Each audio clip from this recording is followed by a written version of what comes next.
Pertanyaan sederhananya adalah gimana sih cara kita menghadapi itu? Saya juga lagi belajar, ini bukan kata saya ya, tapi saya coba merangkum dari beberapa hadis, dari beberapa ayat.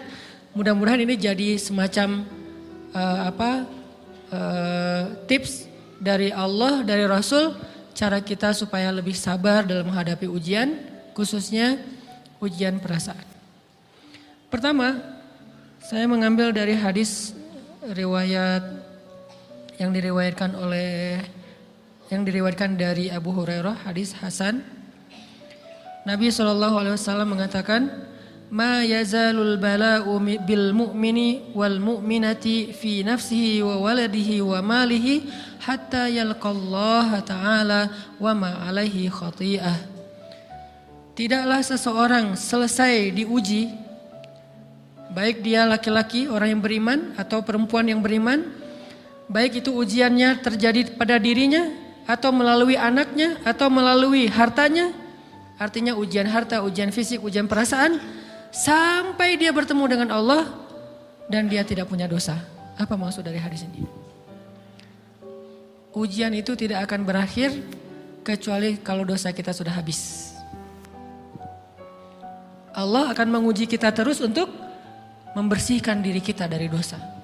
Sehingga yang harus kita coba bangun awareness dalam diri kita kalau lagi diuji, Allah pengen membersihkan dosa saya nih.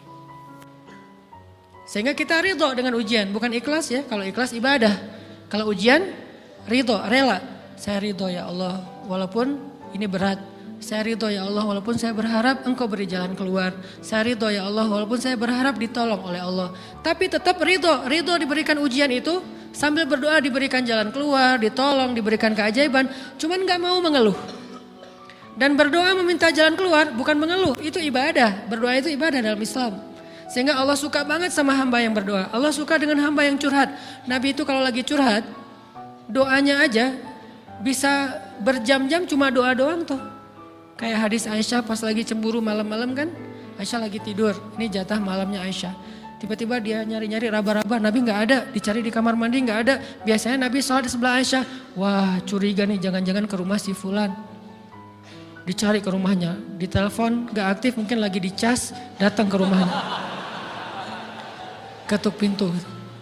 Hafsah, Nabi di rumah kamu enggak? Enggak Aisyah, beneran. Cari ke rumah Sofia. Sofia, Nabi di sini enggak? Enggak, beneran. Cari ke rumah Maria. Maria di sini enggak Nabi? Enggak. Kemana ya Nabi? Rumah istri-istri yang lain gak ada. Pas balik ke rumahnya, ngelewat masjid, ngelihat Nabi lagi sujud di Masjid Nabawi, di mihrab. Dan Aisyah mendengar Nabi menangis sambil berdoa. Dan sujudnya itu seperti membaca 1 juz Al-Quran. Dan itu isinya doa nangis. Robbi. Jadi kalau kita katakan gak usah banyak berdoa sama Allah, malu. Justru Allah suka kepada hamba yang berdoa. Justru sebaliknya kalau kita jarang berdoa atau enggan berdoa, buat Allah itu orang sombong. Allah gak suka hamba kayak gitu. Kamu gak butuh saya, sama kayak kita lagi ada masalah, punya teman yang punya kelebihan harta, terus kita kayak bingung gitu nyari kesana kemari pinjaman, dia gak dikasih tahu. Pas dia tahu dari orang lain, dia ngomong apa? Kamu gak nganggap saya ya? Emangnya saya bukan teman kamu, kok kamu punya masalah keuangan tapi saya gak dikasih tahu, malah saya tahunya dari orang lain, tersinggung kan? Kalau teman kita aja tersinggung, apalagi Allah.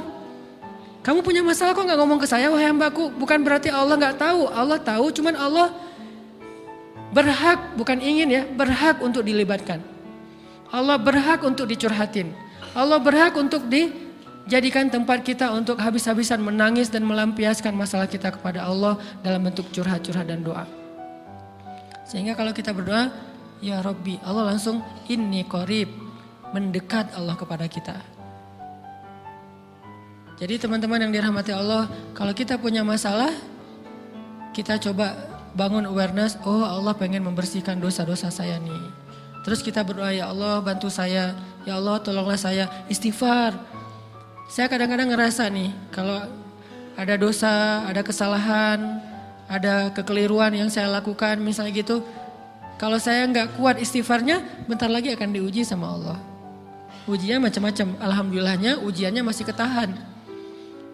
Pasti diuji sama Allah, kalau istighfarnya nggak kuat, taubatnya tuh nggak kuat, langsung diuji sama Allah. Dan itu saya langsung sadar, oh benar berarti yang tadi ini lagi dihapus sama Allah nih.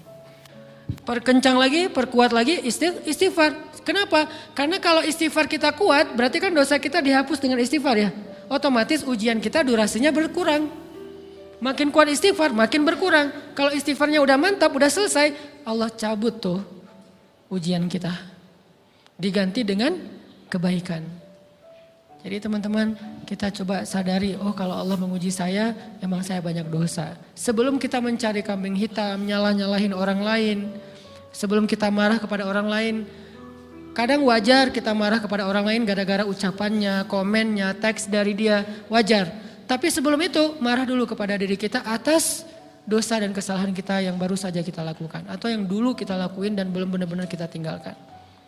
Kalau kita ngerasa banyak dosa di masa lalu sebelum kita taubat, hijrah, berarti mungkin itulah alasan kenapa sekarang kita diuji setelah hijrah. Kenapa agak-agak harus jungkir balik setelah kita hijrah. Kenapa harus sedikit berdarah-darah setelah kita hijrah.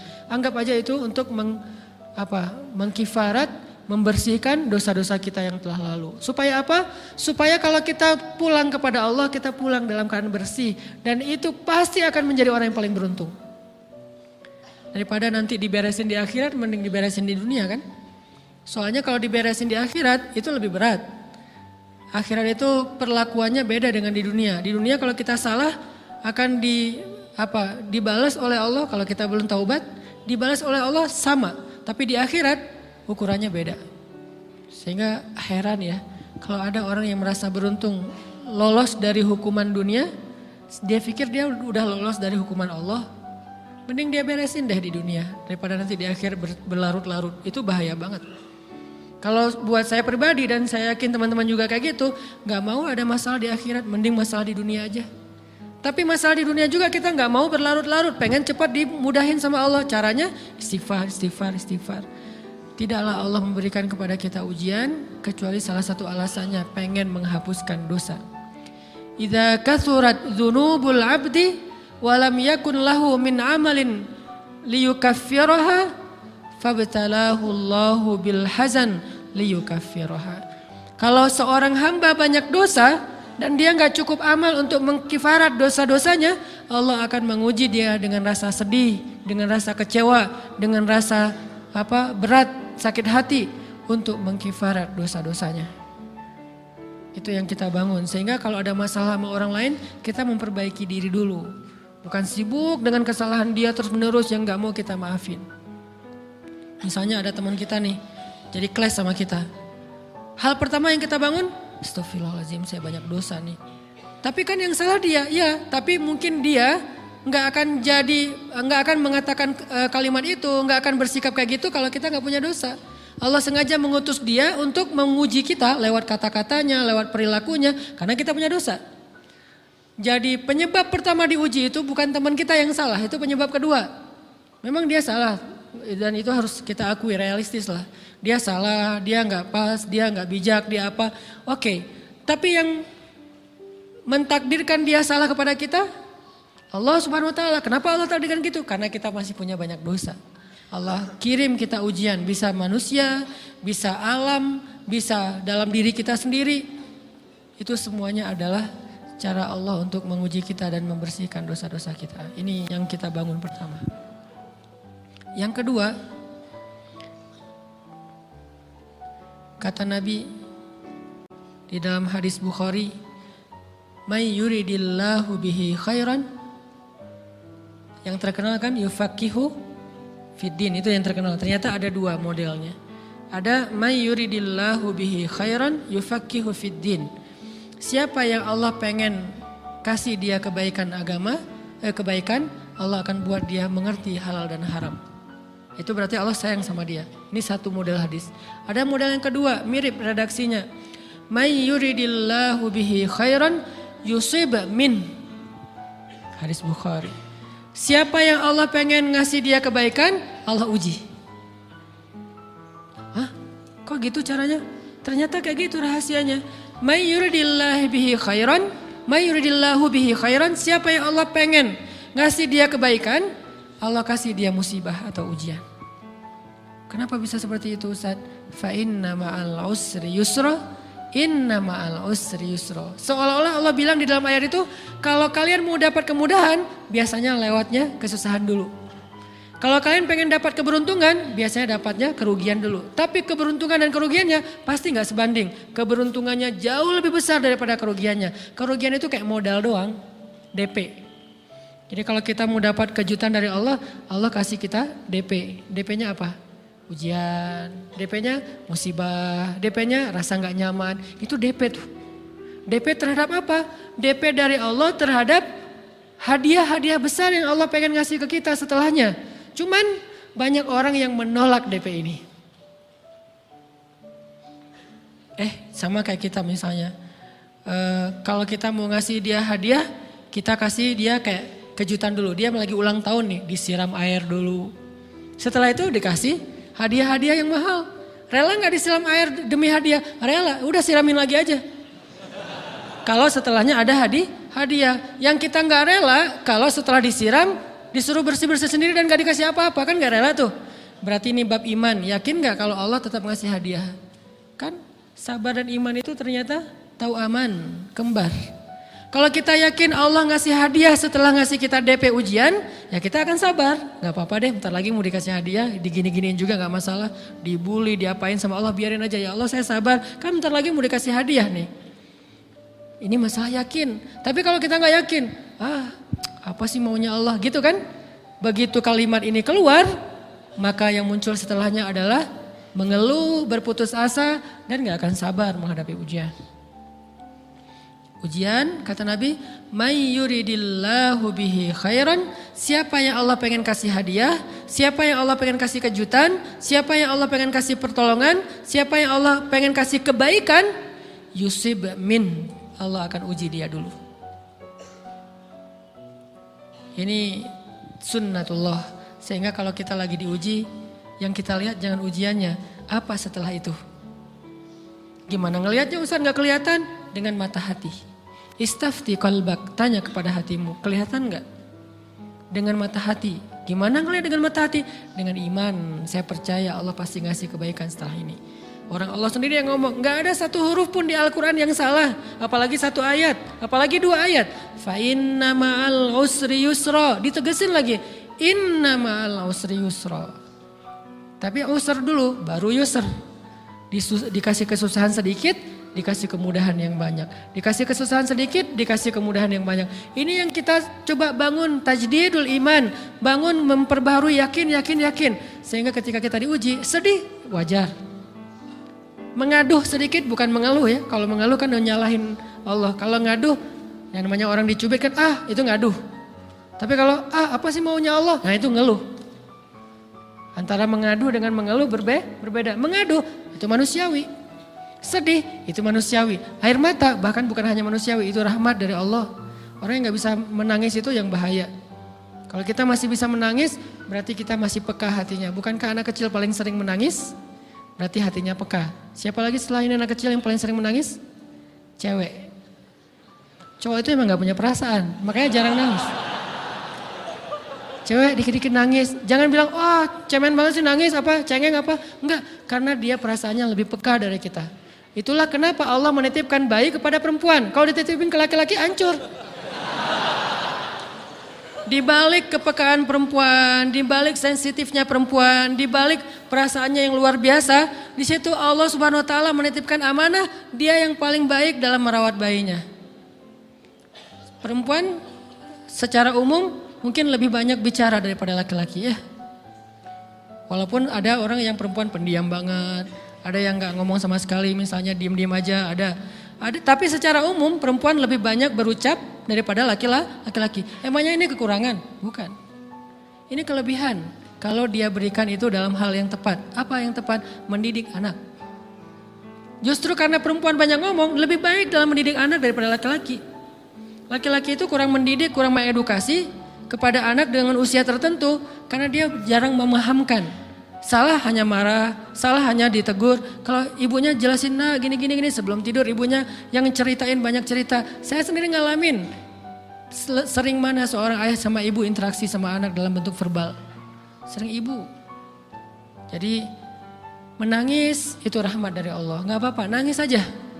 Dan itu tidak disebut mengeluh. Kamu kok nangis sih? Kan orang Islam harus sabar. Emangnya nangis dengan sabar itu bertolak belakang? Sabar tetap sabar. Ya nangis jalan aja terus nangis. Nangis apa pakai nangisnya nggak cuma nangis doang. Emotikonnya juga nangis berderai-derai gitu. Sampai air matanya menggenang gitu kan ya. Boleh lah. Ditambah lagi dengan visual menangisnya. Posting bahwa dia lagi tertusuk duri. Dengan postingan kaktus atau apalah. Dia pengen share ke semua orang bahwa saya sedang sedih. Sehingga nanti ketika ada orang yang menghibur dia dengan sedikit kata-kata yang sabar ya segala macam. Wah makin berderai-derai. Itu belum jadi. Kecuali dia keluarkan kata-kata mengeluh. Baru dia disebut orang yang banyak mengeluh. Berputus asa. Kalau mengaduh wajar. Walaupun ada nabi udah diuji berat gak mau mengaduh. Apalagi ngeluh. Zakaria. Digergaji mengadu aja enggak. Kenapa? Karena kata malaikat kalau kamu mengadu sedikit aja. Maka Allah Subhanahu Wa Taala akan menghancurkan kaum ini. Dia kasihan kepada kaumnya enggak mau mengadu. Satu-satunya orang yang kita tidak boleh mengadu hanya orang tua. Atau itu mengeluh kalau untuk orang tua. Kalau yang lain enggak disebut mengeluh. Kalau ke teman malas enggak apa-apa. Jangan sering-sering tapi. Apaan sih? Ke teman boleh. Tapi ke orang tua, saja itu bukan lagi mengadu, itu sudah mengeluh. Khusus untuk orang tua. Kalau di antara manusia. Kalau kepada Allah dan Rasul, pastinya lebih dari itu. Ketika kita diam saja, tidak langsung beranjak sami'na wa ata'na labbaika ya rabbi wa sa'daik, enggak memenuhi panggilan Allah, itu sudah disebut bagian dari kufur ingkar. Tapi minimal kita mungkin masih mengaduh, kita masih menangis, kita masih lelah, kita masih merasa lemah. Setidaknya kita tidak mengeluh. Kenapa? Kita percaya Allah kalau mau ngasih hadiah kepada hambanya, DP-nya itu ujian. Dan yakinlah hadiahnya minimal 10 kali lipat lebih baik daripada ujian itu. Minimal, karena gak ada amal soleh yang dibalas di bawah 10 kali lipat tuh gak ada. Amal soleh, amal ya bukan niat. Amal yang udah kita kerjakan minimal dibalas 10 kali lipat. Minimal, maksimalnya bighairi hisab, tanpa batas. Bighairi hisab, tanpa batas. Ada yang 700 kali lipat kayak sedekah. Tapi tetap aja ayat sedekah di akhirnya ujung-ujungnya apa? Bighairi hisab juga kan? Berarti sedekah itu minimal dibalas 700 kali lipat. Minimal. Kalau kita yakin. Selalu syaratnya kalau kita yakin. Dan saya ngebuktiin itu banget. Saya pernah ngalamin lagi jalan-jalan di sebuah kota yang ada becak kayuhnya, becak sepeda gitu ya. Jalan terus saya bilang, Pak berapa ongkosnya? 20.000. Udah naik aja 20.000. Karena kita keliling-keliling kota, ternyata saya jadi kasihan sama dia 20.000. Kasihan kan 20.000 dibayar keliling kota walaupun pas mampir beberapa tempat mungkin dia dapat tips ya. Tapi saya gak tega gitu, dia cerita tentang anaknya lagi sekolah, apa segala macam, makin bikin baper kan. Pas selesai, saya kasih dia 100.000. Dari 20.000 dikasih 100.000 karena kasihan. Dan saya yakin, gak mungkin sedekah itu sia-sia. Kan Nabi bersumpah kan, demi zat yang jiwaku di dalam genggamannya, tidak berkurang harta karena sedekah. Demi Allah, kata Nabi. Gak berkurang harta karena sedekah. Berkurang harta karena belanja? Ya. Berkurang harta karena pacaran? Banget. Modal banget kan? Apalagi buat cowok. Tapi berkurang harta karena sedekah? Gak mungkin kata Nabi. Demi Allah gak berkurang harta karena sedekah. Berkurang harta karena istri? Enggak. Karena memberi kepada istri itu pahalanya lebih gede daripada sedekah. Makanya ngemodalin pacaran setelah nikah itu tumbuh berkah. Modal pacaran sebelum nikah itu apes. Jadi kalau pengen modal nih, ngemodalin cewek, traktir, ngapa-ngapain, bayarin, jangan sebelum nikah. Sebelum nikah jadi orang pelit aja, nggak apa-apa. Tapi setelah nikah, jor-joran ngasih, apalagi yang, bayarin semuanya. Kenapa? Pahalanya lebih gede daripada sedekah. Bahkan lebih gede daripada infak fi sabilillah. Seorang suami memberi nafkah istri, itu pahalanya terkadang lebih besar daripada kita berinfak untuk fi sabilillah, untuk korban perang. Saya heran kalau ada orang sedekahnya rajin tapi ke istrinya kikir, aneh, berarti dia gak ngerti konsep. Padahal memberi kepada istri itu selama itu kebutuhan pokok ya. dan sedikit entertain, nggak apa-apa asal nggak berlebihan, itu luar biasa. Makanya saya kalau jalan sama istri yang yang mana? Itu yang Onit suka. Oh ya, Onit suka. Kasih aja. Kenapa? Minta ini. Kasih. Selama ada kan kenapa nggak dikasih kan ya? Nanti Allah ganti. Makin rajin kita ngebayarin istri kita, ngebelanjain istri kita, makin Allah ngasih yang kita nggak pernah duga-duga. Sampai istri kita cemburu sama kita. Kok kamu duitnya banyak banget sih? Kan gara-gara aku sering ngasih ke kamu. Ya udah sini lain lagi. Mau ditransfer berapa gitu kan ya? Saya ngasih 100.000 ke si bapak. Dan saya yakin teman-teman sedekahnya pasti lebih dari itu karena 100.000 saya sebut. Kalau 1 juta ke atas saya nggak mau nyebut, malu dong, ria ya.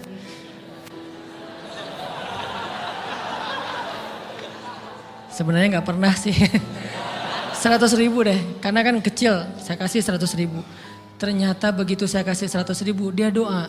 Nah ini nih pentingnya sedekah ke orang yang membutuhkan tapi nggak minta-minta, dia tulus. Dia langsung doa, ya Allah Pak mudah-mudahan rezekinya lancar, berkah, bertambah dan segala macam bahagia keluarganya. Doa-doa ini semuanya dikabulkan dalam hitungan hari. Pertama bertambah bahagia rumah tangganya, dapat kecupan dari istri. Dia nganggap suami saya cowok banget sih. Mulai satu nih. 2, demi Allah selang 15 jam kalau nggak salah karena waktu itu malam, besok paginya ada orang yang ngejar-ngejar saya pengen ngasih hadiah. Ustadz saya pengen ketemu Ustadz.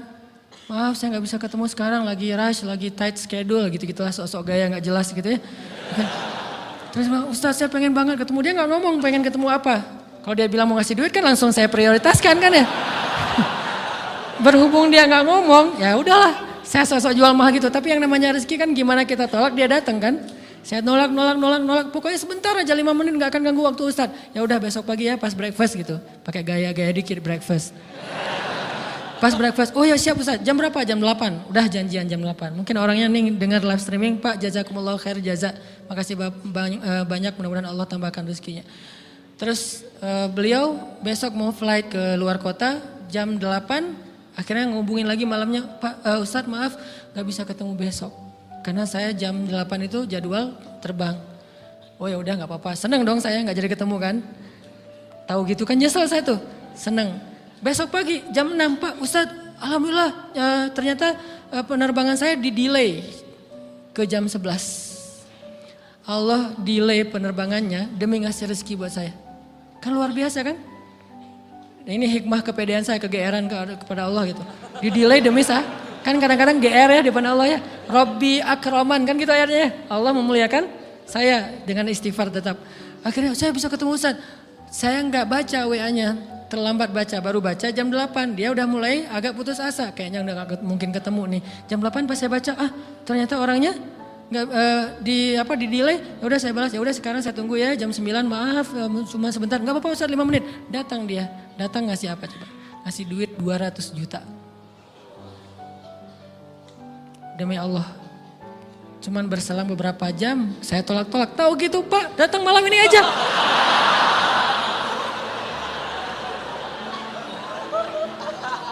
Harusnya malam itu juga saya cari orangnya. Kalau perlu saya yang nyamperin Bapak, Sherlock, saya kejar. Manusia gitu banget ya. Tapi Masya Allah di situ saya jadi tahu, oh doa orang itu lebih akurat, lebih mantap, lebih diijabah daripada doa saya. Mungkin bukan karena sedekah, tapi karena doa setelah sedekah, ya Allah dan segala macam dimudahkan sama Allah. Itu luar biasa loh. Saya nggak percaya, saya pikir main-main, orang nih iseng kayaknya pengen ketemu doang, pengen selfie.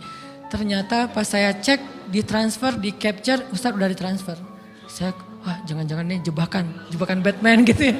Nyari-nyari sana segala macam, alhamdulillah ternyata emang niat baiknya pengen, alhamdulillah saya terkesan, saya dapat hidayah lewat Ustadz segala macam. Sekarang saya pengen membalas jasa Ustadz walaupun kecil 200 juta.